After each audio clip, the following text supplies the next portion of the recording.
decisão o mais rápido possível para que não haja prejuízo na condução dos trabalhos aqui. E agradeço, Vossa Excelência, pela compreensão e a disponibilidade do tempo. Deputado Aliel. Passo a palavra rapidamente para a gente continuar a lista aqui. Vamos continuar, presidente. Presidente, deputado Odair Cunha.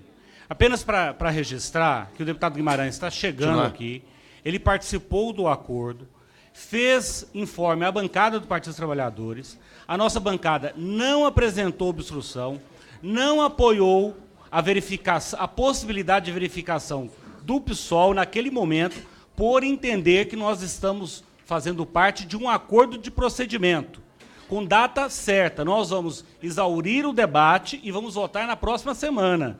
Esse é o entendimento da nossa bancada, exatamente por isso nós não participamos de nenhum esforço para nenhum tipo de obstrução nessa data. Para deixar claro isso, o deputado, nosso líder, Guimarães, está chegando aqui e espero que Vossa Excelência converse com os líderes em torno do que foi tratado e informado ao conjunto das bancadas. Obrigado. Deputado, vou passar o próximo orador. Presidente. Apenas dizer que eu sugiro que os coordenadores... Vamos seguir em frente, avançarmos e atender, se Deus quiser, aquilo que a população brasileira espera de cada um de nós.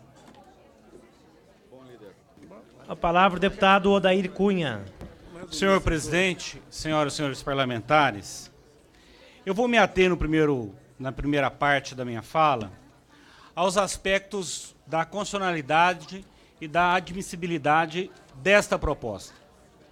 E neste quesito, presidente, senhores pares, senhoras deputadas, é preciso anotarmos 3 questões no meu entender. O primeiro deles é que esta emenda constitucional, e aí é preciso nós entendermos este texto, esta PEC, no seu todo e no seu conjunto, é preciso entender que o relator da matéria, meu ilustre conterrâneo de Minas Gerais, não apresentou nenhuma emenda saneadora. Assim sendo, nós temos que considerar o todo da proposta. E neste todo desta proposta, há no texto imposição de despesa obrigatória a estados e municípios. Isto, caros colegas, fere o Pacto Federativo.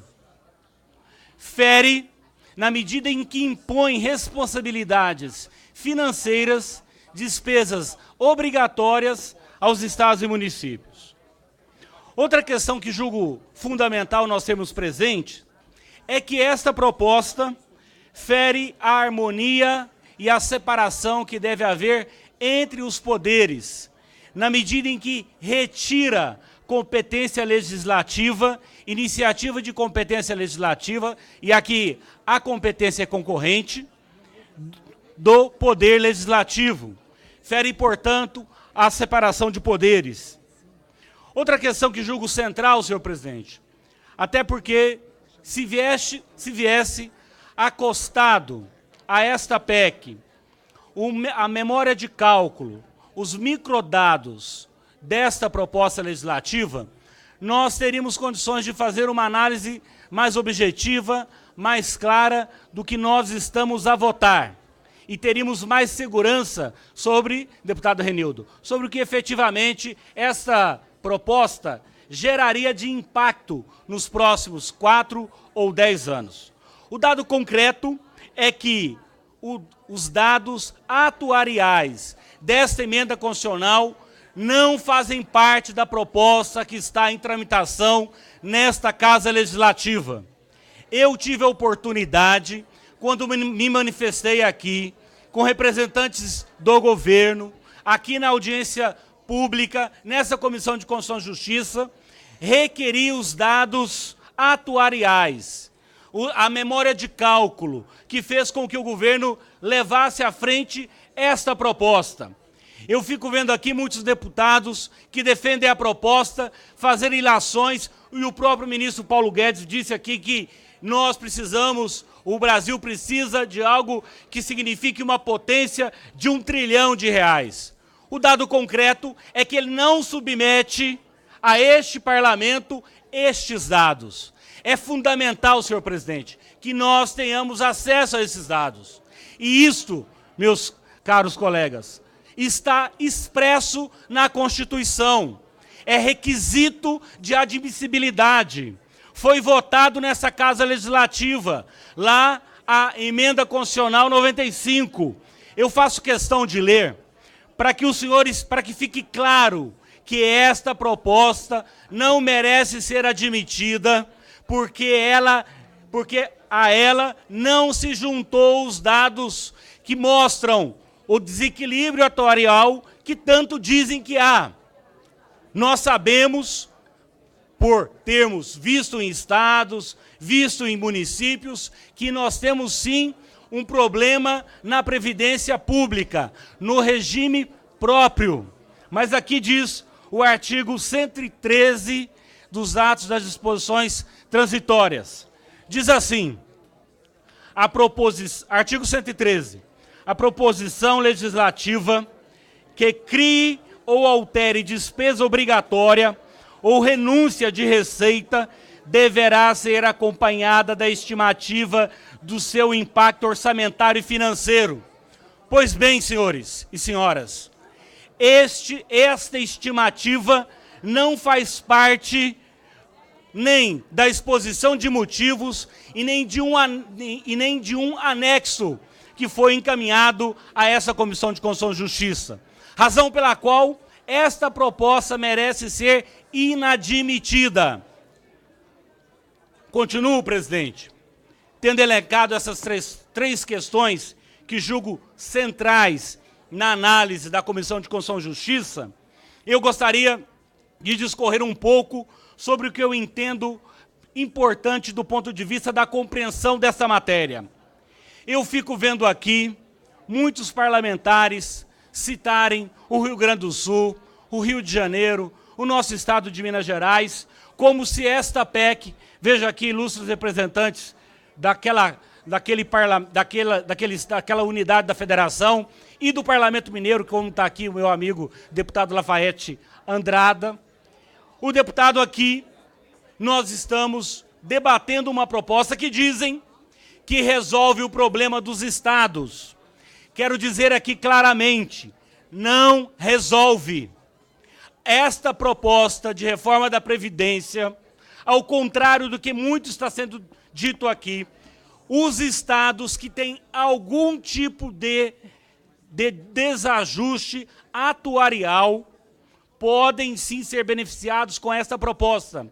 Mas os estados, deputado Fontana, que já têm um profundo déficit, levando em conta os aposentados de hoje, esta proposta aumenta o déficit.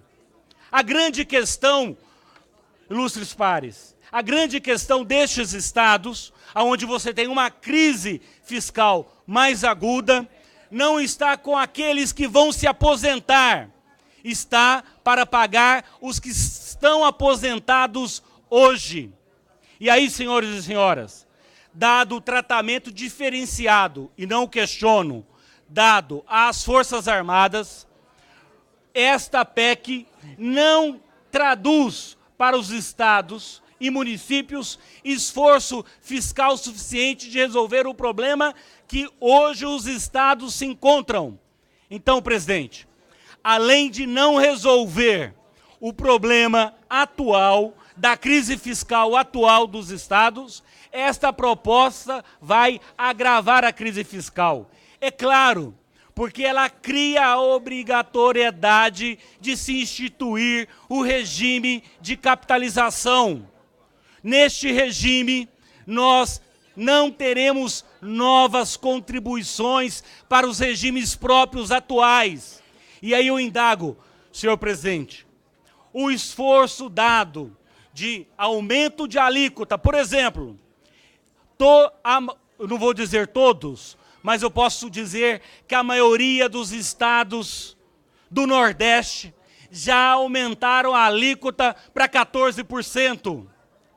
Esta proposta, da forma como está desenhada, vai aprofundar ainda mais a crise fiscal dos estados, porque ao instituir o regime de capitalização, nós vamos ter um ônus. E eu indago, quem será o responsável por pagar o custo da mudança do regime? É disso que nós estamos falando. E aí, senhor presidente, infelizmente, como a memória de cálculo não foi juntada aos autos dessa PEC, nós não temos condições de fazer uma análise mais profunda. Exatamente por isso, se estabeleceu no artigo 113 a necessidade da juntada destes documentos. Enfim, o que o ministro Paulo Guedes aqui disse, que ele precisa de uma reforma com uma potência de mais de R$1 trilhão. Ora, senhores, este mais de R$1 trilhão será tirado da microeconomia brasileira, porque vai ser retirado da maioria do povo brasileiro que se aposenta com até 2 salários mínimos. Ora, senhores, quem tem essa aposentadoria usa este recurso não para fazer capitalização, não para fazer rentismo, mas sim para comprar alimento, para comprar cesta básica, para comprar remédio. E nós não podemos admitir que esta reforma que diz que quer atacar os privilégios de maneira covarde, por fim acabe a atacar aqueles e aquelas que mais precisam deste benefício. Eliminar privilégios? Sim. Destruir a Previdência? 10 segundos para concluir, deputado. Para concluir. Eliminar privilégios? Sim. Aquelas que mais precisam deste benefício.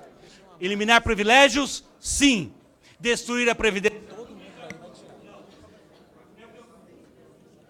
10 segundos para concluir, deputado. Para concluir. Eliminar privilégios? Sim. Vamos atacar, então, esses outros 300 bilhões de reais. E repito, eliminar privilégios? Sim. Acabar com a seguridade pública, com a seguridade social? Não. Obrigado, presidente. Obrigado, deputado. Deputada Bia Kicis.